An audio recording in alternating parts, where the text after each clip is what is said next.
आमच्याकडे माहिती मिळालेली होती की पोलीस स्टेशन बजाजनगरच्या हद्दीमध्ये लक्ष्मीनगर येथे 7 स्पा नावाचा एक स्पा आहे, जिथे एक महिलांकडून स्पाच्या नावाखाली वेश्या व्यवसाय करून घेते. ही माहिती मिळाल्यानंतर त्या माहितीची आम्ही खातरजमा केली आणि त्यानंतर अनैतिक व्यापार प्रतिबंधक कायद्याच्या तरतुदीनुसार आम्ही पंच आणि बोगस ग्राहक यांच्या मदतीने तिथे धाड टाकली. तेव्हा आम्हाला 3 पीडिता तिथे मिळून आलेल्या आणि माहिती खरी असल्याचं निष्पन्न झालं.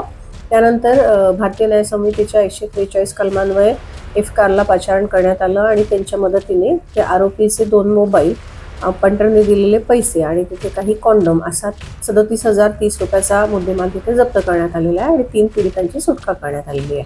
ही संपूर्ण कारवाई जी आहे ती पोलीस अंमलदार समीर, कुणाल, नितीन, लक्ष्मण, अजय, महिला कर्मचारी लता गवई आणि श्रीमती पूनम यांच्या मदतीने करण्यात आलेली आहे. बरोबर आहे. हे सीमा बावनकुळे ज्या आहेत यांच्यावर पूर्वी 5-6 महिन्यापूर्वी पोलीस ठाणे गिट्टी खदान येथे बोरगाव तिथे SSBच्या टीमनी तिथल्या स्पावर त्यांच्या कारवाई केलेली होती. तो स्पा त्यांनी बंद केला होता आणि मागील 3 महिन्यापासून ते ह्या ठिकाणी आपला स्पा चालवत होते.